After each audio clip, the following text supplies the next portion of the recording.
Saludos a todos, muy buenas y bienvenidos a Madridismo al Día. Carlo Ancelotti lo ha vuelto a hacer. Los pecados de Ancelotti. Así se titula este vídeo. Y es bastante de perogrullo que en este vídeo vamos a desgranar y a dejar muchos puntos de por qué el Real Madrid de Carlo Ancelotti está haciendo las cosas mal y por qué hizo el ridículo que hizo en París. Porque el equipo está pasando este momento tan crítico en este periodo de temporada. Pues bien, vamos con ello.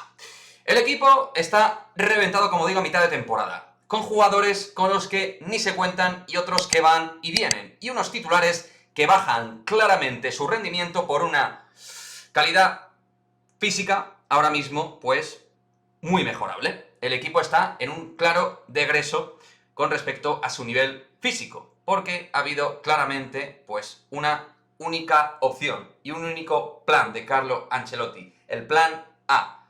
Desgastar, desgastar y sacar el máximo jugo en forma de minutos exclusivamente de un 11 titular, o prácticamente de un 11 titular. Un medio del campo claramente retratado ante lo que son equipos de presión alta y físico top, como es obviamente el Paris Saint-Germain, que una cosa es lo que hace en la Liga y otra cosa es lo que hace cuando toca dar el do de pecho. Un equipo que lógicamente tiene jugadores que pueden hacer esa presión alta, pueden irte a morder, pueden irte a chuchar, y lo demostraron, y de qué manera, en el día de ayer. Y ante presiones asfixiantes, el ritmo de juego le supera a nuestros centrocampistas, a nuestra CMK.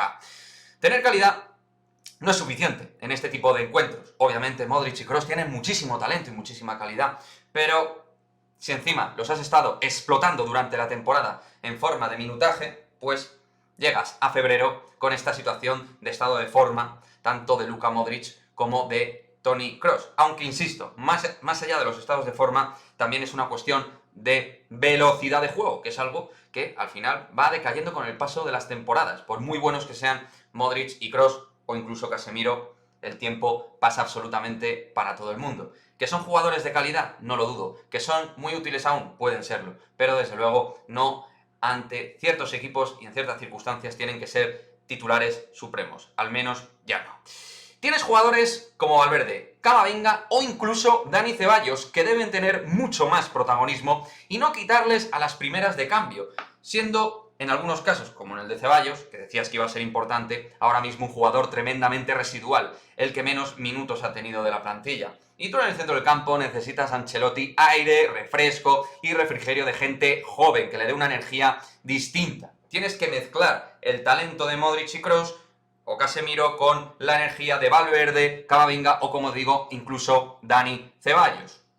Habrá que ir, pues lo dicho, valorando medidas de contención y mejora para el año próximo, pero eso será el año que viene. Este equipo requiere, efectivamente, de otro elemento en el medio del campo que dé fuerza, físico, energía y que también tenga calidad. Obviamente, por ejemplo, sí, nos viene a la cabeza un Aurelien Tchouaméni, que es ese perfil de centrocampista moderno de última generación que aglutina calidad técnica con proyección física, robo y capacidad de poder bascular y tener velocidad, ritmo y ritmo. Eso es importantísimo. El centro del campo es el corazón de los equipos. Vinicius. Pues sí, vamos a hablar de Vinicius, que es un jugador elemental para este equipo. Vinicius ahora mismo está reventado, ¿no? Lo siguiente. Lleva un mes y medio que ha ido reduciendo su nivel de juego de forma tremenda. No desborda ni define como meses de noviembre, diciembre, octubre. Es humano y tendrá, obviamente, momentos peores y momentos mejores. Pero yo pienso que Ancelotti no ha manejado bien el recurso clave en este equipo, insisto, como es el de Vinicius Jr. No lo ha manejado bien. Y lo hemos visto claramente en la Copa del Rey, en el partido de San Mamés, donde Vinicius llegó muerto físicamente, al igual que Rodrigo y Casemiro, y puso el tío a los tres. ¡A los tres! Y esos son desgastes que tiene un equipo profesional. Por supuesto, desgastes que tiene un equipo profesional. Y ojo con Marco Asensio, que ayer también físicamente le vi un poquito tocado. Marco Asensio, pues es un jugador que evidentemente ha mejorado muchísimo su rendimiento de gol y su definición está siendo muy importante en este equipo. Pero tampoco es un jugador que vaya sobrado físicamente. No.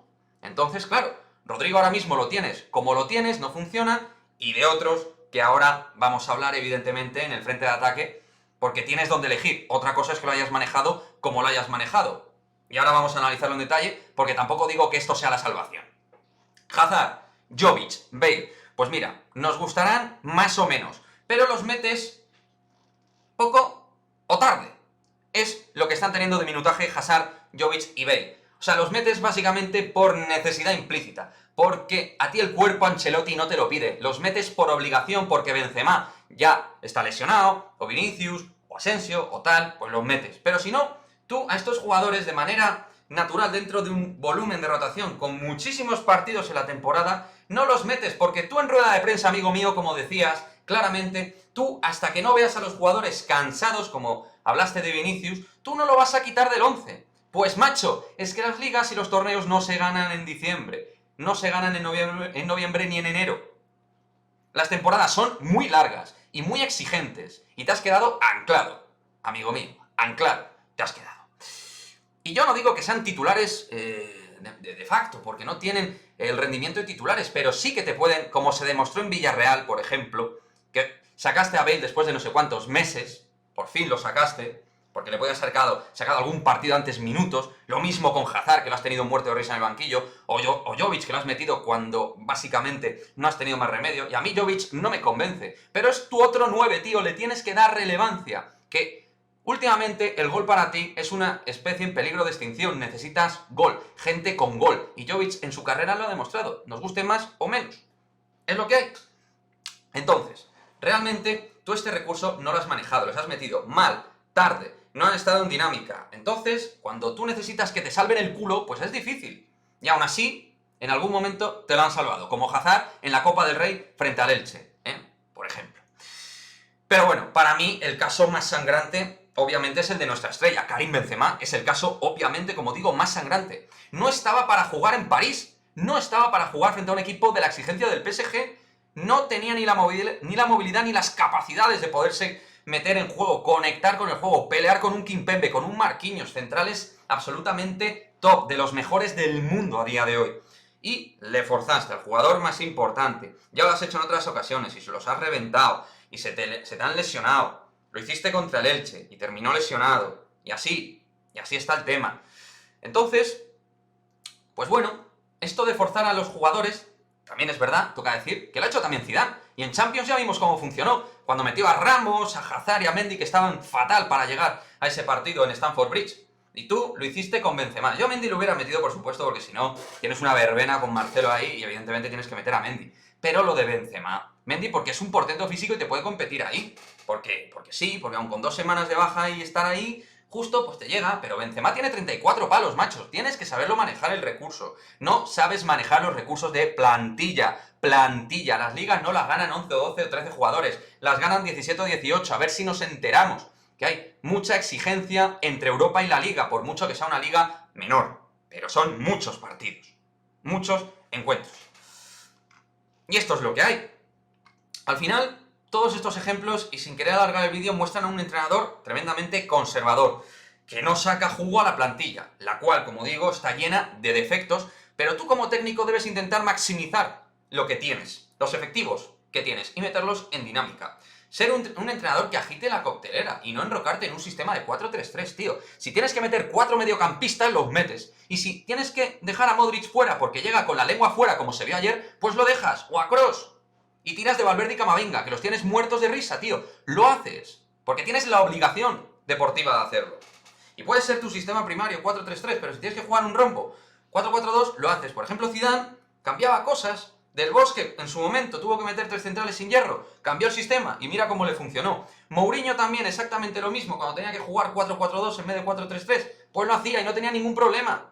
Ningún problema. O Zidane incluso, cuando jugaba con el rombo con Isco, cuando Isco era un futbolista profesional de verdad. Tío, pues lo hacía. Cambiaba los sistemas y no... Te has quedado anclado en la BBC, tío. Te piensas que esto es la BBC y que sigue un jugador como Cristiano Ronaldo en su prime deportivo y te has equivocado. Es un remember claro lo que estamos viendo a 2014. Y que empieza a asolar al equipo pues esta reminiscencia. Y veremos si el entrenador deja su inmovilismo y aplica la lógica apostando por el grueso de la plantilla. Incluso dando algún aliciente, aunque esto ya lo veo tremendamente utópico, pues dando algún aliciente a la cantera del Real Madrid, que está pasando por el momento más prolífico de hace años. Y este tío pues no apuesta por ninguno. Por ninguno. Los tiene también muertos de risa. Muertos de risa. Pues la cantera no te va a solucionar los problemas, coño, evidentemente, pero sí que te va a dar sustento en momentos determinados. Te lo va a dar. Claro que sí, que te lo va a dar. Así que, pues sí, ahí está, la cantera muerta de risa. Y el fútbol, pues que siga avanzando Ancelotti. Y que el Real Madrid ahora mismo y Ancelotti pues están anclados. Toca actualizar el disco duro. Hay que actualizar el disco duro y hacer borrado de lo anterior. Y de cara al año que viene ya veremos, porque no vale solo con Mbappé, ya os lo advierto. Evidentemente no vale solo con un Mbappé. No te va a cambiar absolutamente todo. Se requieren movimientos profundos. Incluso ganando la Liga y la Supercopa este año. Eso no puede tapar los problemas del Real Madrid, porque nuestro club debe ir a por la Liga, por supuesto. Pero es una liga menor que debemos ganar casi por obligado cumplimiento. Mirar que Atlético de Madrid, mirar que Barça. El Sevilla es nuestro máximo rival. El Sevilla, que no es ni un equipo Champions.